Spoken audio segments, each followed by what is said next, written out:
নমস্কাৰ ছাত্ৰ ছাত্ৰীসকল, আজি আমি অনুশীলনী R4 ৰ অংকখিনি কৰোঁ। তাৰ আগতে কেইটামান কথা মনত পেলাই লওঁ আহাচোন। 100টো আমি সূচক হিচাপে লিখিলে কি লিখিম বাৰু? ইয়াত 1ৰ পিছত দুটা শূন্য আছে নহয়নে? সেইকাৰণে আমি 10ৰ ওপৰত ঘাত 2 লিখিম। তাৰমানে আমি লিখিম 10 স্কোৱাৰ। এনেই সাধাৰণভাৱে 10 স্কোৱাৰ মানে কি? 10 স্কোৱাৰ মানে হৈছে দুটা 10ৰ পূৰণফল আৰু 10 10 গুণ 100 নহয়নে? সেয়েহে আমি 1ৰ পিছত কিছু সংখ্যক শূন্য থাকিলে পূৰণ কৰি নাচালেও আমি 1ৰ পিছত যিমানটা শূন্য থাকে 10ৰ ওপৰত সেইটো ঘাত হিচাপে লিখিব পাৰোঁ। তেনেদৰে 10,000টো ইয়াত 1ৰ পিছত কেইটা শূন্য আছে? 4টা শূন্য আছে। ইয়াৰ মানটো হ'ব 10 to the power 4। সেইদৰে এই 1 লাখত 1ৰ পিছত কেইটা শূন্য আছে? 5টা শূন্য আছে। সেইকাৰণে ইয়াৰ মান হ'ব 10 to the power 5। ইয়াৰ বিপৰীত ভাগে যদি 1/10 হয় তেতিয়াহ'লে তাৰ মানটো হ'ব 10 to the power -1। কিয় বাৰু? আমি আগতে সূত্ৰত পাইছিলোঁ a to the power 1/n = a to the power -n নহয়নে?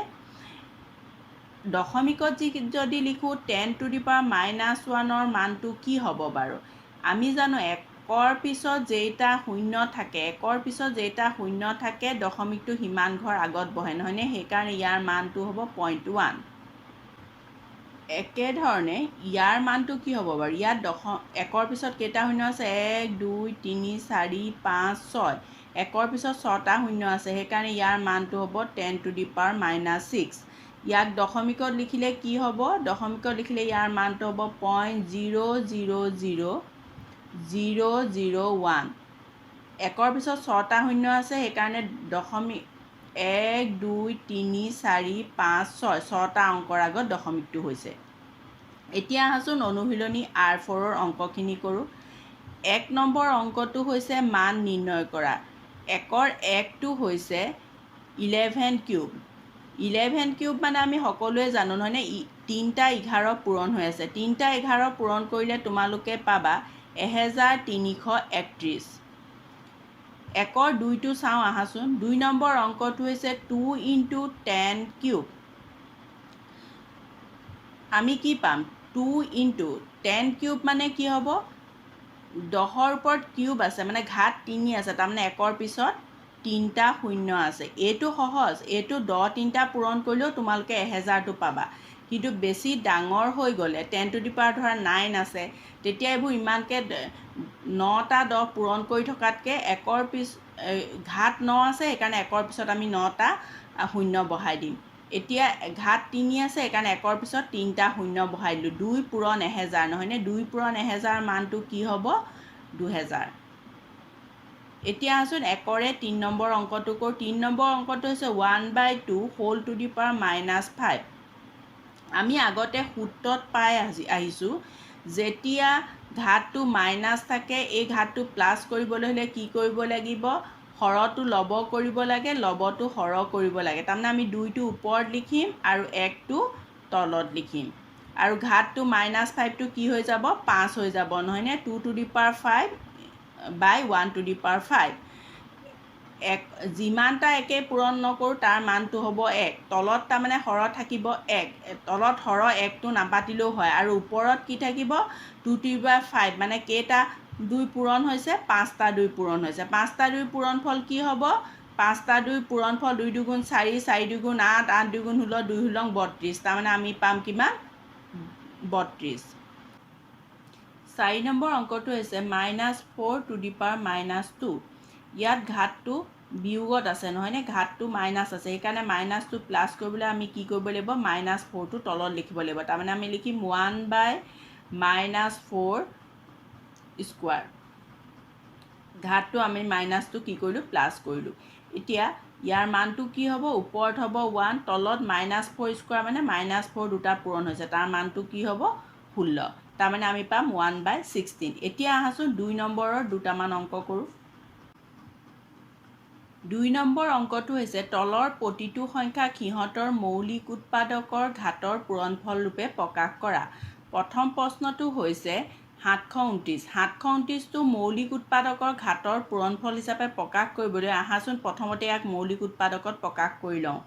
729টোক 3ৰে হৰণ যাব 3ৰে হৰণ কৰিলে 729টো হ'ব 243 243টোকো 3ৰে হৰণ যায় 243টোক 3ৰে হৰণ কৰিলে আমি পাম 81 81কো 3ৰে হৰণ যায় 81ক 3ৰে হৰণ কৰিলে আমি পাম 27 আৰু 27কো 3ৰে হৰণ যায় 27ক 3ৰে হৰণ কৰিলে কেইবাৰ যাব 9 বাৰ যাব আৰু 9কো 3ৰে হৰণ যায় 9ক 3ৰে হৰণ কৰিলে আমি পাম 3 তাৰ মানে 729টো আমি 1 2 3 4 5 6 6টা 3 পূৰণফল হিচাপে প্ৰকাশ কৰিব পাৰিম আমাক মৌলিক উৎপাদকৰ পূৰণফল হিচাপে প্ৰকাশ কৰিবলৈ কোৱা নাই ঘাতৰ পূৰণফল ৰূপে প্ৰকাশ কৰিবলৈ কৈছে সেয়েহে আমি ইয়াক 3 ঘাতত লিখোঁ আহা ইয়াৰ 3 কেইটা পূৰণ হৈছে 6টা সেইকাৰণে ইয়াৰ মানটো হ'ব 10 to the power 6 এতিয়া নিশ্চয় তোমালোকে 2 নম্বৰৰ বাকীকেইটা অংক কৰিব পাৰিবা এতিয়া আছো 3 নম্বৰৰ অংককেইটা কৰোঁ 3 নম্বৰৰ অংকটো হৈছে সৰল কৰা ইয়াৰ 1 নম্বৰটো হৈছে -3